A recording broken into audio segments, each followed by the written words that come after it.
Eh bien, ce phénomène, il est là également dans le pays. On vous parle régulièrement des difficultés qu'ont les entreprises à recruter. Il faut aussi maintenant s'arrêter sur ceux qui continuent de quitter leur poste et ils sont nombreux. Je vous donne un indice de l'ampleur peut-être. De janvier à mars 2022, près de 1,5 million de Français ont quitté leur poste en CDI. On va en parler avec nos invités que je salue. Donc, Sophie Coignard, bonsoir. Je suis ravie de vous retrouver. Vous êtes éditorialiste au Point. Bonsoir Hervé Gattegno. Bonsoir. Ravi également, éditorialiste politique LCI. Bonsoir Rokhaya Diallo. Il y avait longtemps, ravi de vous retrouver également. Réalisatrice et éditorialiste au Washington Post. Il y avait longtemps également. Laurent Jacobelli. Bonsoir, député Rassemblement National de la Moselle. Vous connaissez tous l'émission par cœur. Les faits, rien que les faits, les indispensables. Et c'est Baptiste Morin. Bonsoir Baptiste. Bonsoir Amélie, bonsoir à tous. Baptiste, pourquoi parle-t-on de grande démission ? Eh bien, c'est un mouvement qui vient des États-Unis. L'année dernière, en 2021, 48 millions d'Américains ont démissionné, un tiers de la population active américaine, ce qu'un universitaire américain a appelé The Great Resignation ou The Big Quit, comprenez donc la grande démission. Le mouvement a touché tous les secteurs aux États-Unis et les Américains démissionnaires, pour beaucoup, se sont filmés lorsque justement ils démissionnaient. Regardez. This is it. My last day teaching. I just put in my resignation. My name is Shauna. I fucking quit. I quit. Hey, John. I quit. Maria, stop. Et donc, ce mouvement serait arrivé en France ? Oui, les experts en tout cas observent des signes notables. Un chiffre entre janvier et mars 2022, 469 600 Français ont quitté leur CDI. C'est 20,4% de plus qu'au dernier trimestre 2019, avant la crise et la pandémie. Ces départs concernent les secteurs traditionnellement exposés, l'hôtellerie, la restauration ou la santé, mais aussi d'autres secteurs comme la grande distribution, les services à la personne. Alors il y a ceux qui ont déjà sauté le pas et puis il y a ceux qui y pensent très sérieusement. D'après une étude du cabinet de conseil PwC, un salarié sur 6 pourrait quitter son emploi dans les 12 prochains mois. Et d'après un sondage OpinionWay, ils sont 2 sur 5 à envisager de quitter leur emploi dans les 2 ans qui viennent, si c'est pour un emploi qui a plus de sens à leurs yeux. Une étude d'un autre cabinet de conseil, BCG, montre que parmi les travailleurs de terrain, ceux qui n'ont pas recours au télétravail, les caissiers, les serveurs ou encore les manutentionnaires, eh bien, ils sont même 34%, un salarié sur 3 à penser à quitter leur job dans l'année qui vient. Et c'est surtout prégnant en fait chez les jeunes générations. Ce ratio monte à 48% pour les 18-24 ans, alors qu'il est 2 fois moins élevé chez les 58-65 ans. Et donc on en vient aux raisons. Quelles sont les raisons de ces départs ou de ces possibles départs ? Eh bien, toujours selon l'étude de BCG, la première raison, ce sont les perspectives de carrière. Mais derrière, en deuxième, on trouve l'équilibre entre vie professionnelle et vie privée. Cette raison devance même la question du salaire. Et ça, c'est une spécificité française. BCG a réalisé la même étude dans d'autres pays. Eh bien, ce n'est ni le cas en Allemagne, ni le cas en Grande-Bretagne, ni le cas aux États-Unis. Et on en vient à la question centrale. Que deviennent ces démissionnaires ? Il est compliqué de vous donner une réponse. On en est réduit à faire des hypothèses. La première, c'est qu'ils se retrouvent sans activité. Impossible de le savoir parce qu'un démissionnaire ne touche pas le chômage. Les démissionnaires, généralement, ne sont pas recensés par Pôle emploi. La deuxième hypothèse, c'est que ces démissionnaires se lancent dans une activité à leur compte. Alors là, on a regardé les chiffres. Au premier trimestre 2022, 61% des entreprises créées étaient des micro-entreprises. Or, c'est exactement la même proportion qu'au premier trimestre de l'année précédente, en 2021. Il ne semble donc pas qu'ils démissionnent pour se mettre à leur compte. Troisième hypothèse, ils retrouvent un emploi dans la foulée. Et c'est vrai qu'au premier trimestre 2022, on compte 6,2 millions d'embauches, c'est-à-dire plus qu'au trimestre précédent et plus qu'au quatrième trimestre 2019 avant le Covid. Et parmi ces 6,2 millions d'embauches, vous aviez 1,1 million de CDI, 18,5% de plus qu'avant la crise Covid. Il y a donc des raisons de croire que ces démissionnaires, en fait, retrouvent un emploi rapidement. Ça rejoindrait ce que certains appellent la culture du zapping. Comprenez donc la fin du modèle de la carrière longue. On reste dans la même entreprise et le début d'un nouveau modèle dans lequel les actifs, notamment les plus jeunes, sont curieux, changent régulièrement d'entreprise pour trouver de meilleures conditions, qu'elles soient financières ou non. Merci beaucoup Baptiste Morin. Sophie Coignard, ça dit quoi de notre société, du sens de notre société ? Mais ça dit évidemment que la valeur travail s'est beaucoup transformée. Baptiste l'a très bien expliqué. On voit bien que ça commence, j'allais dire, à la sortie de l'école et particulièrement des grandes écoles. Comme vous l'avez vu, il y a eu une sorte d'épidémie, si j'ose dire, comment dirais-je, de récrimination au moment de la remise des diplômes. Ça a été le cas à Agro Paris Tech, mais aussi dans d'autres grandes écoles. pour dire en gros, on n'ira pas travailler chez n'importe qui. On veut, pardon, c'est un peu galvaudé, mais c'est l'expression employée, on veut donner du sens à notre travail, etc., etc. Donc on voit bien que ça commence très tôt. Et d'ailleurs, les statistiques du BCG prouvent bien que c'est un mouvement qui est surtout un mouvement jeune, si j'ose dire. Et que vous comprenez Alors, est-ce que que vous pourriez même accompagner? Non, alors, est-ce que je le comprends? Évidemment, c'est plutôt mieux de donner du sens à ce qu'on fait, à son travail, etc. Mais en même temps, c'est vertigineux. Donc, de ce point de vue, j'ai du mal à regarder ça de manière totalement sereine. C'est-à-dire que... Parce qu'il y a d'autres petits symptômes qui s'ajoutent à ça. Quand vous parlez avec les directeurs des ressources humaines, ils vous disent... avant, le Graal, c'était un CDI. Donc, le CDI, c'était vraiment ce que tout le monde voulait. Et d'ailleurs, dans la communication que fait le gouvernement, y compris les gouvernements qui sont succédés sous les présidences d'Emmanuel Macron, qui sont censés représenter le nouveau monde, vous voyez bien qu'ils vous parlent toujours du CDI comme quelque chose de formidable pour lesquels, par exemple, les entreprises pourraient avoir des bonus, souvenez-vous. Et en fait, il y a beaucoup de jeunes et notamment de jeunes diplômés, qui préfèrent un CDD à un CDI. Parce qu'un CDD, c'est, comment vous dire, circonscrit dans le temps. Il y aura une petite prime de précarité à la fin.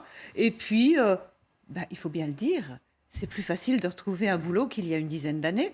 Donc ça compte aussi dans ce vent de liberté qui souffle pour le meilleur ou pour le pire. Et vous le prenez en vos bras, ce vent de liberté. Je vais citer encore un autre sondage. C'est Opinionway. C'est un sondage mené pour l'Agence nationale pour l'amélioration des conditions de travail. 84% des actifs estiment que leur emploi a du sens. Mais ils sont 43% qui se disent prêts à le quitter s'ils trouvent en gros un emploi qui a encore plus de sens. Est-ce que vous dites bienvenue le droit à rêver de meilleures conditions et d'une autre vie? Bien sûr, je pense que c'est important de placer son épanouissement personnel au centre de sa propre vie. Je crois qu'il y a plusieurs choses qui se jouent. C'est déjà une inflexion du rapport de force entre les employeurs et les personnes qui sont susceptibles d'être employées.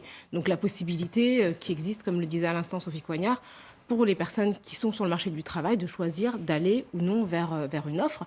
Quand on regarde les statistiques sur les personnes qui démissionnent, ce qu'on constate, c'est que le premier moteur, ça reste quand même un changement de salaire, ensuite un changement d'emploi. Et ce qui est intéressant, c'est que par ailleurs, les troisième et quatrième raisons sont l'épanouissement personnel et la quatrième, c'est être soi au travail. Et ce que je trouve intéressant, c'est qu'aujourd'hui, finalement, on refuse que, en tout cas, dans les personnes qui démissionnent, même si ce n'est pas l'intégralité de celles et ceux qui démissionnent, on refuse finalement que l'entreprise nous contraigne au point qu'on ne se retrouve plus et qu'on ne retrouve plus sa personnalité, son individualité. Et on est prêt finalement à changer d'emploi pour pouvoir s'exprimer tel que l'on est. Et donc le rapport de force a changé entre entreprises et salariés? Les salariés reprennent le pouvoir. En somme, les entreprises vont devoir maintenant se plier en 4, voire en semaine de 4 jours, par exemple. Ce qui est certain, c'est qu'il y a des secteurs d'activité pour lesquels il va falloir augmenter les salaires. Le secteur hospitalier, le secteur de l'hôtellerie, aujourd'hui, on a beaucoup de mal à recruter. Et donc, pour que le rapport de force s'équilibre, il faudra augmenter les salaires. Toutefois, je crois que c'est aussi la place qu'une génération confère au travail, à sa situation professionnelle, dans sa vie, qui change aussi. C'est-à-dire qu'il y a des générations par lesquelles la situation professionnelle était au centre de la définition sociale de l'individu et de sa valorisation sociale. Et je pense qu'aujourd'hui, il est important, dans l'individu que l'on est, de pouvoir revendiquer le fait qu'on s'épanouit et qu'on choisit un métier qui a du sens en termes de valeurs éthiques et qui nous permet d'être nous-mêmes. Et je pense que c'est aussi ce changement de regard sur le travail et sur la loyauté qu'on pouvait avoir à une entreprise, parce qu'on a vu aussi au fil des décennies des entreprises trahir leurs employés et finalement s'en séparer sans ménagement. Donc il n'y a plus aussi ce sentiment qu'on doit absolument accompagner une carrière professionnelle dans une même entité, puisque cette entité-là peut être vue comme une menace ou comme une entité qui peut nous lâcher. Et vous vous en félicitez en tant que responsable politique?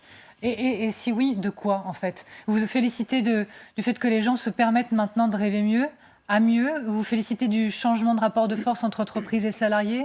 Vous vous félicitez de quoi, si vous vous félicitez? En fait, je pense qu'il n'y a pas un cas unique. Il y a des gens qui démissionnent pour avoir un métier mieux rémunéré ou qui correspond mieux à leurs aspirations. Et là, évidemment, je pense qu'on ne peut que s'en féliciter. Si chacun trouve à se réaliser dans son travail, c'est une bonne chose, plutôt que le travail vu comme une contrainte.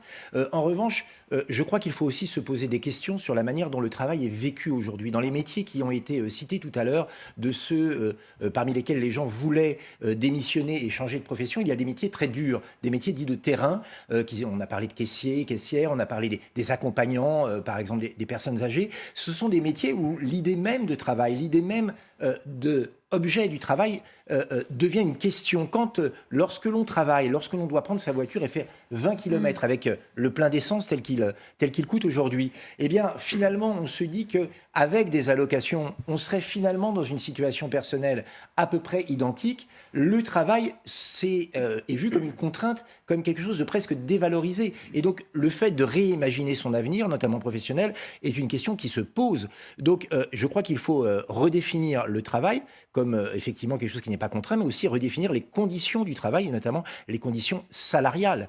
On le voit bien, il y a trop de métiers, souvent les métiers les plus durs, ceux où on est en manque de main-d'œuvre, on a cité la restauration par exemple, où les salaires sont trop bas et où les efforts sur la vie quotidienne sont trop hauts pour arriver à un équilibre. Et il y a probablement un deuxième effet à cette société, j'allais dire ubérisée, salut le président de la République, qui arrive aujourd'hui. C'est-à-dire que le travail, aujourd'hui, n'est plus une valeur absolue et je pense qu'il faut lui redonner tout son sens. Donc vous trouvez que ça va dans le bon sens, cette grande démission, parce qu'elle permet de remettre sur la table ce rapport de force que vous dites finalement mauvais pour le moment, mal équilibré? Si c'est une manière de trouver un meilleur travail, d'avoir un salaire plus adapté, et de trouver un travail dans lequel on s'accomplit, oui, c'est une bonne nouvelle. Si c'est une manière de dire, le travail, finalement, ça ne paye pas tant que ça, je vais réfléchir à autre chose, et travailler n'est pas pour moi forcément quelque chose d'avantageux, et il y a des cas, là, c'est une mauvaise nouvelle. Et quand certains pointent du doigt ceux qui partent de leur boulot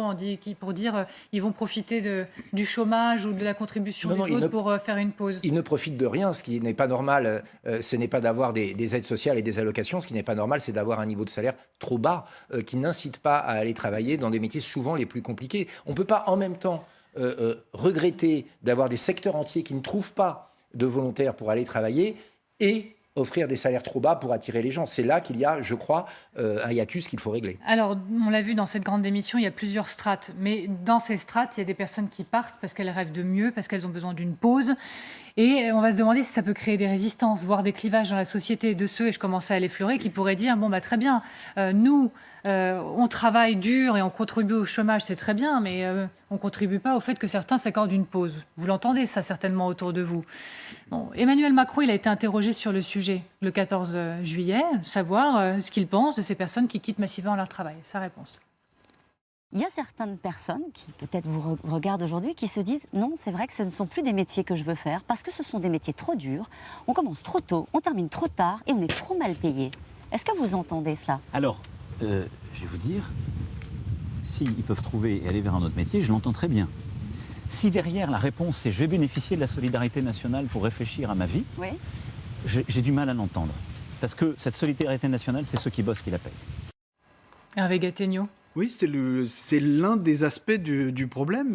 Moi, je ne veux pas faire de démagogie. Je pense que c'est inquiétant, ce phénomène qui vient des États-Unis et qui maintenant semble démarrer en France. Ce phénomène de grande démission est inquiétant. Il est inquiétant pourquoi Emmanuel Macron le dit à l'instant, mais surtout les chefs d'entreprise le disent depuis longtemps maintenant. Le problème de la France, c'est qu'on n'y travaille pas assez. On n'y travaille pas assez, c'est-à-dire qu'il n'y a pas assez de Français qui travaillent, donc il y a encore trop de chômage, même si ça s'améliore un peu. Il y a encore 2 points d'écart entre le chômage en France et le chômage en Allemagne. On ne travaille pas assez en temps de travail hebdomadaire par rapport à nos concurrents, parce que les pays voisins sont nos amis au sein de l'Union européenne, mais ce sont nos concurrents sur le marché économique. Et puis on ne travaille pas assez longtemps dans la carrière professionnelle. On part à la retraite sensiblement plus tôt en France que dans la plupart des pays comparables. Et les pays voisins, l'Allemagne a déjà adopté un dispositif qui lui permettra d'aller vers la retraite à 67 ans. Quand nous, on a un grand débat, une grande émulsion nationale pour résister à une réforme qui conduirait à 64 ou à 65 ans. Donc on ne travaille pas assez en France. Et nous avons des systèmes sociaux extraordinaires, pratiquement incomparable à l'échelle de la planète, auquel les Français sont extrêmement attachés, et ils ont raison.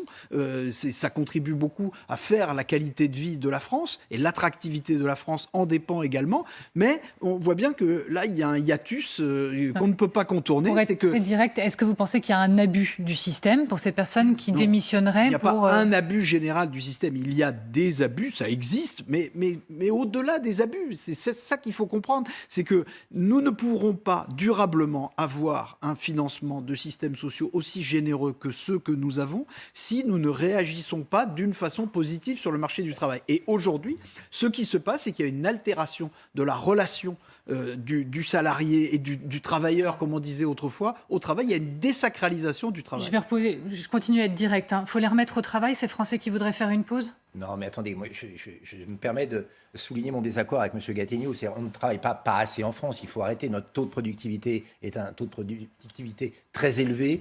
Vous parliez de la retraite, mais il se trouve que malheureusement, les Français, à partir de l'âge de 57 ans, ont une chance sur deux de ne plus avoir de travail, c'est-à-dire de ne même pas être en retraite. Donc ça contribue au fait qu'on ne travaille pas assez en France. Mais ce n'est pas leur volonté. Donc en fait, vous êtes d'accord avec moi.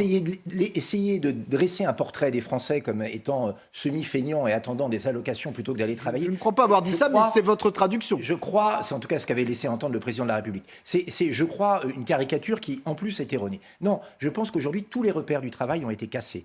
Avec l'ubérisation, par exemple, où vous avez des gens qui sont eux-mêmes leur propre société, dont on ne reconnaît pas le statut de travailleur affilié à une société. Avec cet âge de la retraite, qui est une forme d'insécurité permanente. Avec cette mondialisation qui fait que votre entreprise, même si elle est très solide, peut du jour au lendemain délocaliser et vous pouvez être à la rue. Toutes ces insécurités font que des gens n'ont plus envie d'être simplement comme des ballots de paille à attendre que leur sort soit décidé par d'autres et ils décident pour eux-mêmes. Et ça, je crois qu'on peut le comprendre. Le problème, c'est pas qu'on travaille pas assez, c'est pas qu'on travaille mal. Le problème, c'est que le travail ne paie pas assez en France et que tant qu'on n'aura pas compris ça, eh bien, on ne réglera pas la situation. Vous voyez, ce qui vient de se passer dans la restauration, par exemple, est très grave en France. Plutôt que de dire on a un manque de manœuvre. Donc on va vraiment augmenter les salaires. On va créer des conditions de travail qui attirent des salariés, comme ça a été fait en Angleterre. Qu'est-ce qu'on dit ?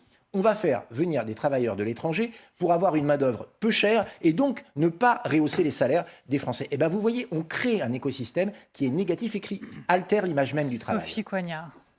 Oui, moi, je suis assez d'accord avec ce que disait Hervé Gattegno. Je pense quand même qu'il y a une grande démagogie de la part de nombreux responsables politiques pour câliner dans le sens du poil tous les gens qui, finalement, n'ont pas envie de travailler ou n'ont pas envie de travailler plus longtemps ou n'ont pas envie de travailler tard ou n'ont pas envie de travailler trop dans la semaine. Je vous prends un exemple, un seul, très simple. C'est celui des déserts médicaux. On se lamente sur les déserts médicaux. Et on a bien raison. Les déserts médicaux, c'est un fléau terrible, c'est un facteur d'inégalité scandaleux. Il se trouve que j'ai enquêté sur le remplacement des médecins libéraux en zone rurale. Les médecins libéraux, comme vous le savez, avec le numerus clausus, ils sont tous vieillissants. Il y a certains cantons où vous avez des médecins qui ont tous entre, disons, 60 et 75 ans. Donc ça va finir par poser un problème. Et qu'est-ce qu'ils vous disent ? Dans leur immense majorité, c'est qu'ils ne trouvent pas de repreneurs. Il n'y a personne qui veut faire le boulot qu'ils faisaient. Alors moi, je ne porte pas de jugement là-dessus, mais on est assez loin du travail du salarié d'Amazon exploité et payé au SMIC. On est dans des zones à la fois de revenus et, je dirais, de valorisation sociale assez importantes. Et pourtant, eh bien, les déserts médicaux, c'est dû à des bêtises politiques sur lesquelles on va parvenir. On en a déjà souvent parlé autour de ce plateau, d'énormes bêtises politiques. Mais il y a aussi, aujourd'hui, concrètement, le fait que il y a éventuellement des candidats, mais quand ils voient les conditions de travail, qui sont, il est vrai, très très dures en termes de comment dirais-je, d'amplitude horaire sur une journée et d'amplitude hebdomadaire sur une semaine, bon, finalement, ils préfèrent aller travailler comme médecin conseil dans une entreprise, etc. Donc, on voit ce que ça peut susciter quand même de frottement, de clivage. Je vais prendre langue un peu plus, allez, j'allais dire quasiment humoristique, mais je ne sais pas si vous avez lu cet article dans Le Monde qui s'intitule « C'est marrant, je ne suis pas sûre d'avoir envie de retravailler les vantards de la rupture conventionnelle ». Alors c'est poussé à la caricature, c'est fait avec beaucoup d'humour, mais on s'imagine sur une plage, une personne vient de signer sa rupture conventionnelle et l'autre, bien... Elle trime et puis elle en a un peu assez. Ça donne par exemple cet extrait. À la plage sur leurs serviettes, ils expliquent que leur problème, c'est qu'ils hésitent vraiment, ceux qui ont signé une rupture conventionnelle, avec tous ces possibles qui s'ouvrent à eux. C'est au moment où ils précisent, j'ai de quoi voir venir jusqu'à allusion à la durée de leur cotisation Pôle emploi, qu'on se sent devenir de droite avec des cocards d'RPR qui vous poussent partout sur le maillot de bain. C'est marrant, confie-t-il face à l'océan. Je ne suis pas sûre d'avoir envie de retravailler, ajoutant à bien y réfléchir pour non plus. Mais ils ne nous ont pas posé la question.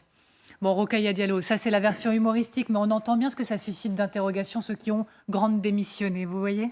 Oui, mais je pense qu'il faut vraiment faire une distinction entre des personnes qui ont le luxe justement de réfléchir à une carrière et qui justement démissionnent pour des raisons de projet de vie, en fait, des raisons qui sont fondamentales par rapport à la carrière dans laquelle ces personnes se projettent, et des personnes qui sont engagées dans des métiers pénibles. Je veux dire, c'est une réalité en France, la pénibilité de l'emploi, le fait que les filières où les métiers sont les plus difficiles, de service à la personne, d'hôtellerie, le domaine médical, avec la pandémie qu'on a vécue, ces personnes démissionnent parce qu'elles ne se sentent pas reconnues. Et la première des reconnaissances, en tout cas la plus immédiatement identifiable, c'est la rétribution matérielle. Et quand effectivement on a un métier qui est pénible, avec des conséquences physiques et des conséquences psychologiques, peut-être qu'il y a des générations qui se disent aujourd'hui qu'elles ne sont pas prêtes à sacrifier leur santé mentale et physique pour des métiers qui ne les reconnaissent pas et qui peuvent les briser physiquement. Il y a quelque chose aussi qui m'a interpellée dans l'étude qui a été faite aux États-Unis, c'est que, alors je ne sais pas dans quelle mesure ça va s'exporter en France, mais c'est qu'il y a aussi 3 millions de personnes qui ont décidé de poser une retraite anticipée. Donc de quitter finalement leur métier avant même la fin de leur carrière officielle. Donc qui finalement choisissent peut-être d'avoir une vie autre que plutôt que de passer les dernières années de leur vie professionnelle dans des métiers qui leur déplaisent, dans des métiers peut-être où ils sont maltraités. Je ne connais pas les raisons exactes, mais c'est intéressant de voir que ça ne concerne pas uniquement les franges les plus jeunes de la population active, mais aussi des personnes qui auraient pu patienter quelques années avant de partir en retraite. En somme, grande démission, oui, mais il y a plusieurs